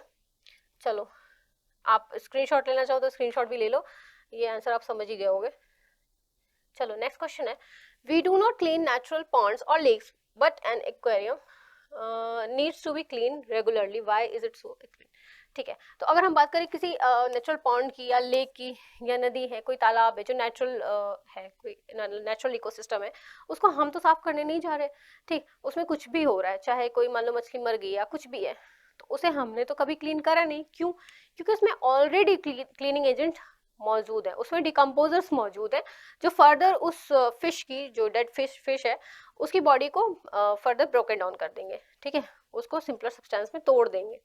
वहाँ पे हमें किसी भी टाइप की एक्सटर्नल किसी भी ह्यूमन की इन्वॉल्वमेंट नहीं है, नीड नहीं है कि वो जाकर के उस पर्टिकुलर इकोसिस्टम को क्लीन कर रहा है। ठीक है, but in the case of aquarium, aquarium में अगर कभी ऐसा हो जाता है, आपके घर में अगर एक्वेरियम होगा, तो अगर ऐसा कभी हो जा रहा है, तो आपको खुद ही उसको क्लीन करना पड़ता है। यही वजह है कि जो ये हमारे आर्टिफिशियल इकोसिस्टम है, इसको क्लीन करने जाना पड़ता है रेगुलरली। ओके, तो आई होप आप समझ गए होंगे। इसको लैंग्वेज फॉर्म में देखना हो तो आप देख सकते हो। चलो, इसको एक बार पढ़ लेते हैं। Ponds and lakes being natural ecosystem have natural decomposer and cleaners embedded as an integral part of the ecosystem। इसमें क्या है? नेचुरल डिकम्पोजर है और क्लीनर है, इसके नेचुरल इकोसिस्टम में ही एम्बेडेड है। ठीक है, hence we don't have to clean them, हमें उन्हें सफाई करने की जरूरत नहीं पड़ती है। But aquarium are artificially build ecosystem, जिसमें कि जो हमारे नेचुरल इकोसिस्टम का हर एक एस्पेक्ट नहीं मौजूद होता है, which generally do not contain every aspect of a natural system. मतलब यहाँ डिकम्पोजर नहीं है, तो कुछ भी ऐसी चीज होती है तो आपको खुद ही साफ करना पड़ेगा।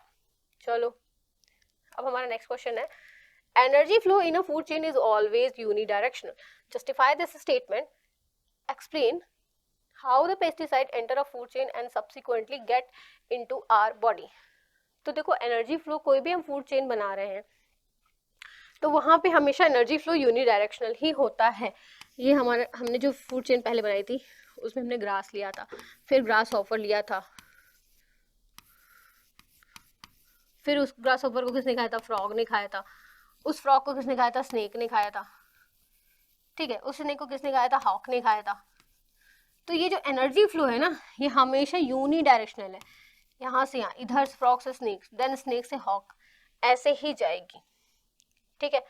और ये आपने 10% लॉ में भी पढ़ा है, 10% लॉ में यही पढ़ा था अकॉर्डिंग टू लिंडमैन्स रूल कि केवल 10% एनर्जी ही एक ट्रॉफिक लेवल से दूसरे ट्रॉफिक लेवल में ट्रांसफर होगी, बाकी जो 90% है वो in the form of heat क्या होगी, हीट और अदर लाइफ प्रोसेस वो लॉस हो जाएगा, ठीक। यहाँ पे हमारा हमेशा यूनिडायरेक्शनल है। अच्छा कई बच्चे इसको मैटर से भी कंफ्यूज कर लेते हैं, ऑफलाइन क्लासेस में होता ही है कि वो कहते हैं कि मैम फिर फर्दर तो जो डिकम्पोजर है वो हॉक की बॉडी, जब हॉक मर जाएगा उसकी बॉडी को डिकम्पोज करेंगे तो डिकम्पोजर्स उसकी बॉडी को फर्दर ब्रेक डाउन करके सॉइल में मिला देंगे, वो सॉइल ग्रास में जाएगा। नहीं बेटा, वो एक्चुअल आपका मैटर की साइक्लिंग प्रोसेस होती है। यहाँ तक आते आते एनर्जी इतनी ज्यादा कम हो जाती है ना कि वो फर्दर यहाँ पे ग्रास के पास नहीं पहुंचने जा रही, खाली जो हमारा साइक्लिक फॉर्मेशन होता है वो किसका बनता है, मैटर फ्लो कर रही होती है, एनर्जी फ्लो नहीं हो रही होती है, ठीक। चलो आई गेस आप समझ गए होंगे इसको। अब दूसरा पार्ट है कि पेस्टिसाइड फूड चेन में एंटर होता है और सब्सिक्वेंटली हमारी बॉडी तक, ह्यूमन बॉडी तक। अगर हम बात करें कि कोई किसी दूसरे फूड चेन की, जैसे हम बात करें कि ग्रास है, ग्रास को किसने खाया, सपोज गोट ने खाया, गोट को ह्यूमन ने खाया, तो क्या है, हाईएस्ट ट्रॉफिक लेवल में ह्यूमन आ रहा है। अगर ग्रास में जो कंसंट्रेशन है किसी पेस्टिसाइड्स की, जितने पार्ट्स पर मिलियन है, अगर 10 पार्ट्स पर मिलियन है, गोट में 100 पार्ट्स पर मिलियन है, तो ह्यूमन में 1000 पार्ट्स पर मिलियन आएगी। Just for example I am saying that कि उसमें कंसंट्रेशन बढ़ जा रहा है, किसका, पेस्टिसाइड्स का, through the process of biomagnification, ठीक है। तो पेस्टिसाइड फूड ऑब्वियसली एंटर करेगा किससे, प्रोड्यूसर से एंटर करेगा और एक ट्रॉफिक लेवल से दूसरे ट्रॉफिक लेवल में सब्सिक्वेंटली ट्रांसफर होता जाएगा, और जो हमारा हाईएस्ट ट्रॉफिक लेवल होगा ना उसमें पेस्टिसाइड का कंसंट्रेशन मैक्सिमम होगा, ठीक है। चलो अब हम, आप इसको स्क्रीनशॉट लेना चाहो स्क्रीनशॉट भी ले लो, इसको जल्दी जल्दी पढ़ भी लेते हैं। The flow of energy in an ecosystem is always unidirectional, ठीक, because green plants can only trap the solar energy and then energy is passed to the next trophic level by 10% law.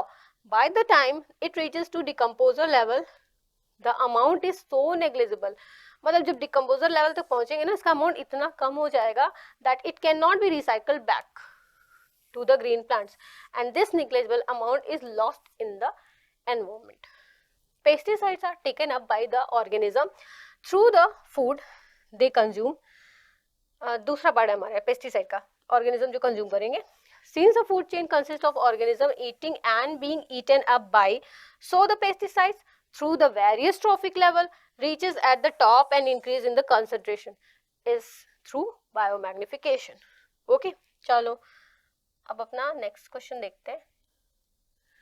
Why are the bacteria and fungi are called decomposer? जो कि हमने पहले भी किसी question में discuss कर ही लिया कि बैक्टीरिया और फंजाई क्या करते हैं, जो डेड सब्सटेंस होता है, जो भी डेड ऑर्गेनिजम्स है उसकी बॉडी के कॉम्प्लेक्स ऑर्गेनिक मॉलिक्यूल्स को सिंपल इनऑर्गेनिक मॉलिक्यूल्स में तोड़ देते हैं।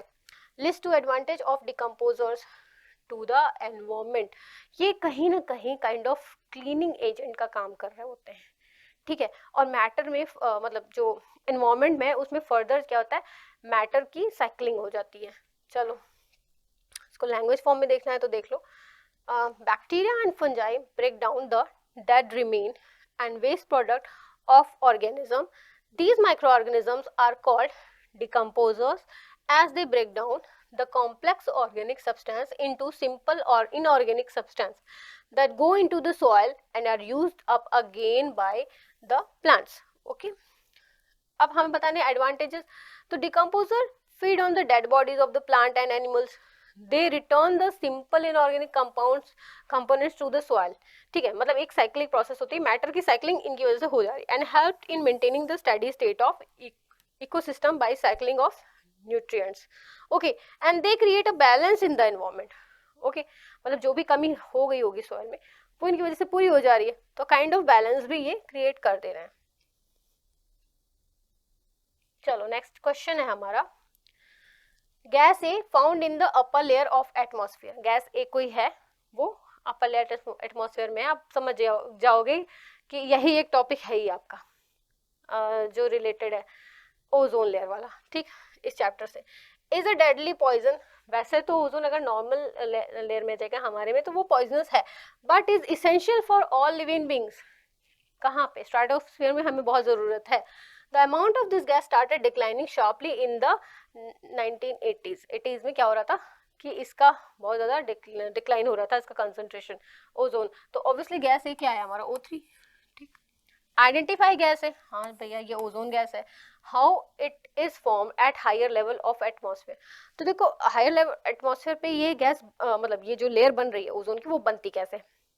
तो जो हमारे लेवल पे ऑक्सीजन है, ठीक है, ऑक्सीजन क्या गैस में है हमारे, वो ऊपर तक उड़ के जा रही होती है, ठीक है। जो यूवी रेडिएशन है ना, वो यूवी रेडिएशन ये फर्दर इस ऑक्सीजन मॉलिक्यूल को सिंपल ऑक्सीजन एटम्स में तोड़ देगा, ठीक। फिर ये जो सिंपल एटम है ये किसी नॉर्मल मॉलिक्यूल, ऑक्सीजन के किसी नॉर्मल मॉलिक्यूल से ऐड हो जाएगा और किसका फॉर्मेशन होगा? हमारे ओजोन लेयर का फॉर्मेशन होगा, ठीक। फर्दर हमने पढ़ा था क्या डिप्लीशन ऑफ ओजोन में, जो क्लोरोफ्लोरो गैस निकलती, क्लोरोफ्लोरो CFC गैस जो है वो क्या कर रही है, उसका क्लोरीन रेडिकल निकलता है, ठीक है, वो इस ओजोन मॉलिक्यूल को जो O3 बना हुआ है उसे Cl रेडिकल क्या करेगा? फर्दर ऑक्सीजन में O2 में और O में ब्रेक डाउन कर देगा। वो इसका फर्दर इस तरह से ब्रेक डाउन कर देगा, तो ये क्या कॉज कर रहा है? ओजोन लेयर डिप्लीशन, ठीक। चलो हमने इसकी भी बात कर ली। Why is it essential for all living beings? State the cause of depletion of this. अच्छा इसेंशियल क्यों है ये ओजोन? क्योंकि ये जो लेयरिंग होती है ना, ये सनलाइट से आने वाली हार्मफुल यूवी रेज को अर्थ पे नहीं पहुंचने देता। अगर ये हार्मफुल यूवी रेज अर्थ तक पहुंच जाएंगी तो बहुत टाइप के स्किन कैंसर, एलर्जी और बहुत टाइप की डिजीजेस हो जाएंगी, कैटरैक्ट, बहुत सारी प्रॉब्लम्स हो सकती हैं। तो इसलिए इसका होना जरूरी है, ठीक है। और कॉज क्या है डिप्लीशन का? CFCs, ठीक है। चलो अब इसको आप लैंग्वेज फॉर्म में भी देख लो, और आपको स्क्रीनशॉट लेना तो स्क्रीनशॉट ले लो, ओके। इसको एक बार पढ़ लेते हैं। Ozone at the higher level of atmosphere is product of UV radiation acting on oxygen molecule. The higher energy UV radiation split apart some molecular oxygen into free oxygen atoms, ठीक। Further जो free oxygen atom होते हैं they will combine with molecular oxygen to form ozone. ये पूरी reaction दे रखी है। और दूसरा पार्ट हमारा जो था, ozone shield the surface of earth and protects living organism from harmful UV radiation released by the sun. Chlorofluorocarbons, which are used as refrigerants in fire extinguisher, aerosol, they will lead to depletion of ozone layer. Okay? चलो अब हमारा ये section आ रहा है long answer type question का, इसको भी देख लेते हैं। What is biodiversity? What will happen if biodiversity of an area is not preserved? Mention one effect of it. तो देखो बायो से क्या समझ रहे हो? लिविंग से रिलेटेड है। Diversity means a kind of a variation. तो जैसे अगर आप अभी देखो डाइवर्सिटी आप डॉग्स की ब्रीड्स में भी बहुत देखते होंगे, जैसे कि कोई पग है तो कोई पमेलियन है, कोई जर्मन शेफर्ड है, लैब्राडोर है, यहाँ पे बहुत सारी डाइवर्सिटी है। ह्यूमंस में देखो हर जगह के अलग अलग टाइप के डाइवर्सिफाइड ह्यूमंस भी आपको देखने को मिलेगा ना, कि अगर आप यहाँ पे देखो या किसी जापानीज को देखो, कोरियन को देखो, तो काफ़ी कुछ आपको उसमें क्या होते हैं डिफरेंस देखने को मिलते हैं। वो डाइवर्सिटी है, हमारी कंट्री को सिंबल मानता है ना, यूनिटी इन डाइवर्सिटी, क्योंकि अलग अलग क्षेत्र के अलग अलग भाषा वाले सारे के सारे जीव एक साथ रह रहे हैं। पर इन टर्म्स ऑफ साइंस मतलब स्पेशली इन बायोलॉजी अगर हम बायोडाइवर्सिटी की बात करते हैं तो कि किसी एरिया में रहने वाले जितने टाइप के भी ऑर्गेनिजम्स हैं वो आते हैं उसकी बायोडाइवर्सिटी बना रहे होते हैं, ठीक है। जैसे कोई आपका फॉरेस्ट इकोसिस्टम है, उसमें बहुत टाइप के प्लांट्स आ रहे होंगे, whether it be alga, fungi, bryophytes हैं, टेरिडोफाइट्स है, जिम्नोस्पर्म है, एंजियोस्पर्म है, बहुत टाइप के प्लांट्स हैं। फिर हम बात करेंगे कि एनिमल्स की, अब उसमें एनिमल्स में बहुत यूनिसेलुलर माइन्यूट एनिमल्स भी आ जाएंगे, आपके अमीबा हुआ है, पैरामीशियम हुआ है, उसके बाद अगर पानी में जाओगे तो हाइड्रा है, ठीक है, जेलीफिश है, ना, मतलब बहुत सारे variety of organisms are there. तो ये सारे ऑर्गेनिजम्स क्या बना रहे थे, आपकी biodiversity. What will happen if biodiversity of an area is not preserved, mention one. अच्छा ठीक है, बायोडाइवर्सिटी, या हम कई बार ऐसा भी क्वेश्चन आपके एग्जाम में पूछा जाता है कि अगर एक ट्रॉफिक लेवल के सारे ऑर्गेनिजम्स रिमूव हो गए तो क्या इफेक्ट पड़ेगा। तो बहुत सिंपल सी बात है, जैसे एक ट्रॉफिक लेवल बना के भी देख लेते हैं कि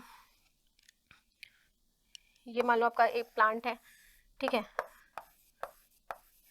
ठीक है, इसको कौन खा रहा है, इसको रैबिट खा रहा है, रैबिट को कौन खा रहा है, जैकाल खा रहा है, फिर इसको कौन खा रहा है, इसको लायन खा रहा है, ठीक है। अब देखो, अगर ये जो हमारी बायोडाइवर्सिटी है, एक हमारा जंगल है जिसमें ऐसे एक फूड चेन चल रही है, अभी हम पूरी बात नहीं कर रहे, हम एक फूड चेन को कंपेयर कर रहे हैं। अगर प्लांट है, रैबिट है, अगर इसमें से किसी भी वजह से एक पूरा का पूरा लेयर, हमारा एक ट्रॉफिक लेवल पूरी तरह से रिमूव हो जा रहा होता है, तो क्या होता है, मान लो हमने रैबिट को पूरा पूरा सा हटा दिया यहाँ पे, तो क्या होगा, ऑब्वियसली अब प्लांट को खाने वाला कोई नहीं है, जैकल तो आके खा नहीं रहा है, प्लांट को खाने वाला कोई नहीं है, तो इसका क्या होगा, इसकी पॉपुलेशन इंक्रीज कर जाएगी, ठीक, ये इसका पॉपुलेशन बढ़ जाएगा। जैकाल का क्या होगा, ये जिसको खा रहा था, मतलब इसका भोजन तो अब है ही नहीं, तो इसकी पर्टिकुलर वैसे तो पॉपुलेशन यहाँ पे इस एरिया में डिक्रीज कर जाएगी, या ये फर्दर माइग्रेट कर जाएगा, ये किसी दूसरे जो होगा किसी दूसरे फूड चेन का पार्ट बन जाएगा, कि यहाँ पे ग्रास है, इसको क्या है, गोट खा रही है तो चला जाएगा गोट खाने, ऑब्वियसली मरेगा तो है नहीं, यहाँ पे क्या हो जाएगा, माइग्रेशन हो जाएगा, ठीक है। फिर बात आती है लायन की, लायन तो भाई इस पे डिपेंडेंट था, या यहाँ पे रैबिट है उस पर डिपेंडेंट था, अब तो उसे खाने को मिल नहीं रहा है, तो इसकी भी ना पॉपुलेशन कहीं ना कहीं डिक्रीज होगी, ये भी माइग्रेट करके दूसरी फूड चेन का हिस्सा बन जाएगा। तो असल में ऐसे ही क्वेश्चन आपसे पूछे जाते हैं रीजनिंग बेस्ड, कि इस सिचुएशन में क्या होगा, तो आपको यही बताना है कि जो लोअर टॉपिक लेवल है उसकी कंसंट्रेशन बढ़ जाएगी, हायर टॉपिक लेवल का क्या होगा कि उसकी कंसंट्रेशन मतलब उसकी सॉरी कंसंट्रेशन नहीं, पॉपुलेशन डिक्रीज होगी, और खुद को बचाने के लिए वो क्या करेगा, माइग्रेट कर जाएगा किसी दूसरी जगह पर, किसी दूसरे इकोसिस्टम में, ठीक है। चलो इसको पढ़ भी लेते हैं। Biodiversity is the existence of wide variety of species of a plant, animal and microorganisms in a natural habitat within a particular environment or existence of genetic variation within a species, ठीक है। Biodiversity of an area is the number of species or range of different life forms found there. Okay, forests are biodiversity hotspot. Forest होते हैं biodiversity hotspot होते हैं, यहाँ पे बहुत ही type के एनिमल्स प्लांट्स मिलते हैं। Every living being is dependent on another living being, okay, obviously जैसे कि हमने देखा था इट इज अ चेन, जो हमने फूड चेन में देखा था कि एक ट्रॉफिक लेवल के ऑर्गेनिज्म दूसरे ट्रॉफिक लेवल पे कहीं ना कहीं डिपेंडेंट है अपने फूड के लिए, ठीक। If biodiversity is not maintain, the link of the chain go missing, वो चेन में जो मैंने रिमूव कर दी थी वो मिस हो जाएगी। If organism of a particular trophic level go missing, this will affect the all living being of another trophic level who are dependent on it. जैसे कि हमने पिछले वाली स्लाइड में ये बनाया ना कि देखो ये वाली चेन जो है मिसिंग हो गई, तो इसको भी फर्क पड़ा है, साथ के साथ इसे भी फर्क पड़ रहा है, इसकी भी पॉपुलेशन यहाँ पे डिक्रीज हुई, इसकी भी डिक्रीज हुई, और ये क्या है, ये दोनों माइग्रेट कर जा रहे हैं, ठीक। चलो नेक्स्ट क्वेश्चन है, how can we help in reducing the problem of waste disposal, suggest any 3 methods. तो देखो वेस्ट डिस्पोजल के ना बहुत ही सारे मेथड्स हैं, यहाँ पे हमें 3 ही मेंशन करने हैं। तो सबसे पहले तो हमें कोई भी चीज हम यूज कर रहे हैं ना अपनी रियल लाइफ में भी 3R के वाले फॉर्मूले को हमें अपनाना चाहिए। 3R में क्या है, रिड्यूस, रीयूज एंड रिसाइकल, ठीक है।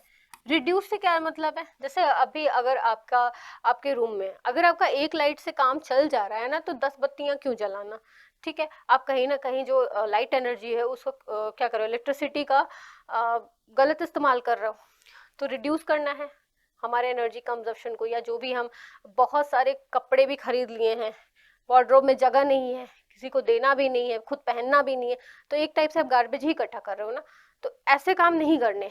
और अपनी चीज़ों को अगर वो ठीक है तो रिपेयर करके सही करना। अगर आपका बैग की कोई चेन टूट गई तो इंस्टेड ऑफ पूरा पूरा बैग फेंक दो, उससे अच्छा है कि उसकी चेन रिपेयर करा के उसको फिर यूज़ कर लो, ठीक है, ये क्या है, रिड्यूस, मतलब एनर्जी कंजप्शन या किसी भी चीज का कंजप्शन है थोड़ा कम कर देना चाहिए। देन रीयूज है, किसी एक टाइप से, जैसे मान लो प्लास्टिक की बॉटल है, पानी पिया खत्म कर दिया उसको, बाद में हम क्या उसे एज अ पॉट भी यूज करते हैं, कई लोग बनाते हैं उसे अपना पूरा पूरा गार्डन भी डेकोरेट कर लेते हैं ना। तो किसी भी पर्टिकुलर जो चीज है उसको कुछ मोल्डिंग करके या कुछ करके उसको रीयूज कर देना है। देन बात आती है आपकी रिसाइकल की। ठीक है, बहुत सारे ऐसी चीजें हैं जो हम खुद से तो रिसाइकल कर नहीं सकते, उसके लिए प्रॉपर मशीनरी चाहिए।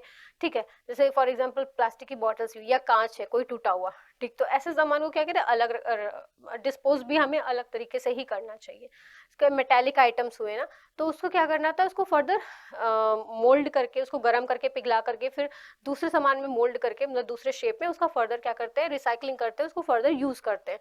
ठीक है, तो ये तो आपके कुछ 3R वाले मेथड्स हैं जो आप इन जनरल भी कर सकते हो फॉलो।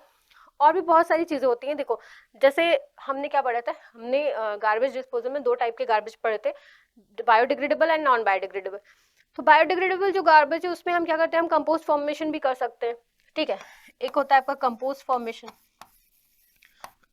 मतलब एक गड्ढा खोद के जो भी वेजिटेबल वेस्ट है, जो जो पील्स निकले वेजिटेबल्स के, या डेड लीव्स हैं, जो एनिमल डंग है, एक्सक्रीटा है, उसको क्या करते हैं, डंप कर देते हैं। फिर फर्दर उसमें माइक्रो ऑर्गेनिजम्स का फर्दर उसमें क्या होता है, डिकम्पोज करते हैं माइक्रो ऑर्गेनिजम्स, और कुछ टाइम के बाद वो एक कंपोस्ट में कन्वर्ट हो जाते हैं, जिसको फर्दर यूटिलाइज किया जा सकता है। फिर हम बात करते हैं किसकी, नॉन बायोडिग्रेडेबल वेस्ट की। तो नॉन बायोडिग्रेडेबल वेस्ट को भी पूरी तरह से खत्म तो नहीं किया जा सकता है, फिर भी जो इसको उसका जो कहते हैं निपटान अच्छे तरीके से किया जा सकता है। जैसे एक बार एक चीज आती है इंसिनरेशन। ठीक है,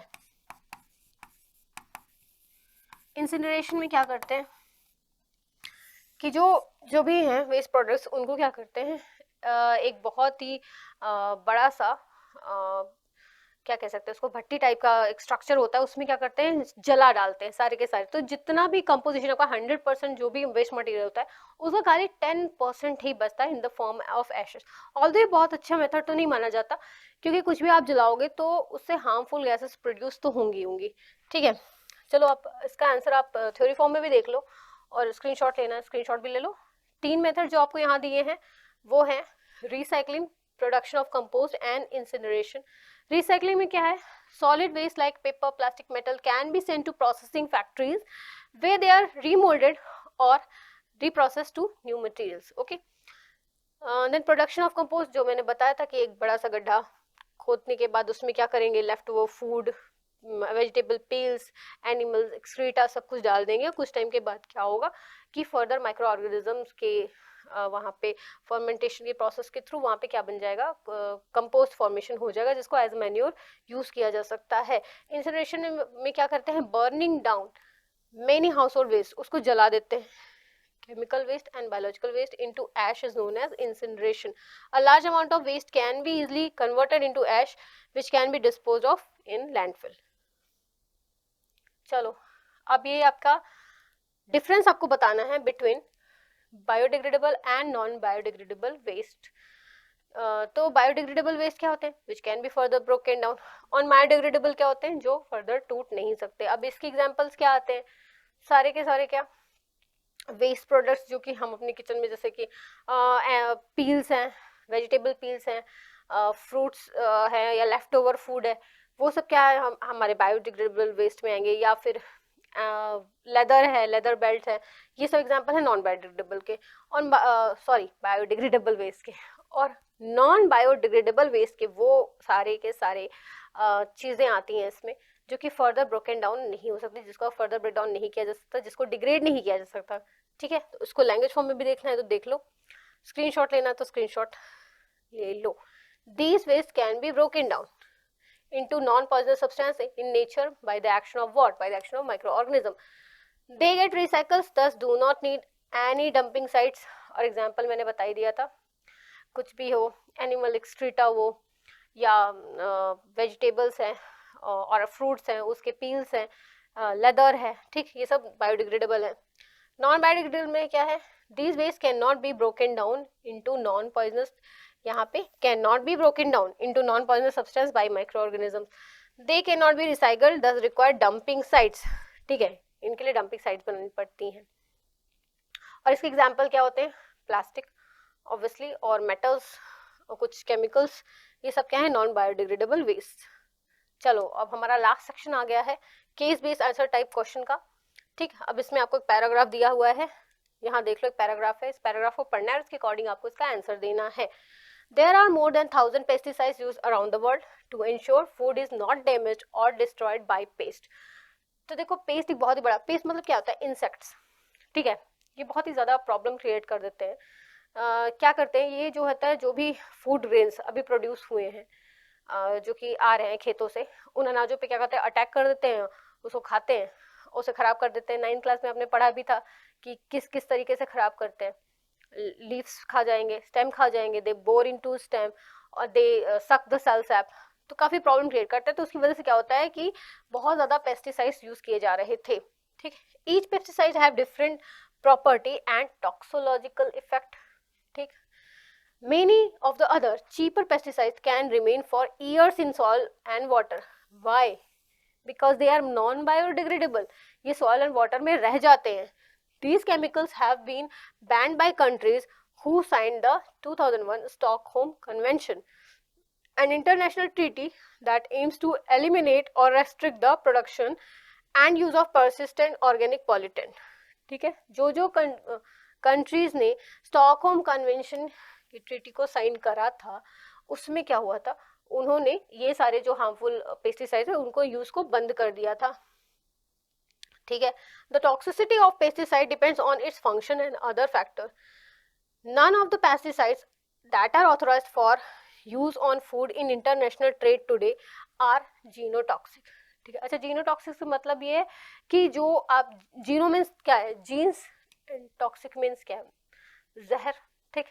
तो जीन्स पे जो इफेक्ट डालते हैं वो क्या कहलाते हैं, जीनोटॉक्सिक, कहीं ना कहीं जो डीएनए के स्ट्रक्चर में चेंजेस कर देते हैं। Adverse effect from these pesticides occur only above a certain safe level of exposure. When people come into contact with large quantities of pesticides, these may cause acute poisoning or long-term health effects including cancer and adverse effect on reproduction. मतलब इतना ज़्यादा harmful ये हो सकता है humans के लिए कि कैंसर भी कॉज कर दे और रिप्रोडक्शन रिलेटेड इशू भी कॉज कर देता है, ठीक है। चलो हमने पढ़ लिया, हमें ये समझ में आ गया कि भैया आर एनवायरमेंट वाले चैप्टर का ही केस बेस्ड है ये, ठीक है। अब पहला क्वेश्चन है, name the pesticide banned by Stockholm convention. क्या कोई पेस्टिसाइड का नाम दिया था?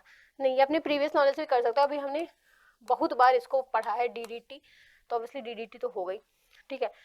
Dichloro diphenyl trichloro ethane, full form याद रखने की जरूरत नहीं, आप डीडीटी ही लिख देना बहुत है। What is biological magnification? Biological magnification से पहले भी आपने देख लिया क्या है, the increase in concentration of a pesticide from one trophic level to another is known as what? Is known as biological magnification. एक ट्रॉफिक लेवल से दूसरे ट्रॉफिक लेवल में जब ट्रांसफर होता है पेस्टिसाइड तो उसका कंसंट्रेशन बढ़ जाता है, यही कहलाता है biological magnification. Why DDT is termed as non biodegradable substance? क्यों ये नॉन बायोडिग्रेडेबल सब्सटेंस है? क्योंकि फर्दर डिग्रेड नहीं हो सकता भाई, further simpler non toxic substance में डिग्रेड नहीं हो सकता, टूट नहीं सकता, इसीलिए इसे नॉन बायोडिग्रेडेबल सब्सटेंस में रखा जाता है। अच्छा, नेक्स्ट है, which level of food chain will have the maximum biological magnification? Obviously the highest trophic level. Which will the level of this magnification be different at different level of ecosystem? हाँ, magnification अलग अलग level पे अलग अलग हुआ, जैसे अगर planktons में 1 parts per million है तो जो स्मॉल फिशेस होगी 10 है, फिर उसके बाद 100 parts per million, 1000 parts per million, मतलब जस्ट फॉर एग्जांपल बता रही हूँ कि कंसंट्रेशन होगा वो एक टॉपिक लेवल से दूसरे टॉपिक लेवल इंक्रीज करता जाएगा। ओके, चलो आंसर भी आपको लेना है स्क्रीनशॉट, तो आप स्क्रीनशॉट इसका ले सकते हैं। चलो ठीक है, इसी के साथ आज आपका ये पूरा सेशन और एमसीक्यूज, इम्पॉर्टेंट एमसीक्यूज और पीवाईक्यूज का ये पूरा का पूरा सेशन खत्म होता है। आई होप ये आपके लिए बहुत ही यूजफुल होगा, इसको ज़रूर से ज़रूर पढ़ लेना अपने बोर्ड एग्जाम से पहले। तब तक के लिए पढ़ते रहिए, बढ़ते रहिए। Bye bye students.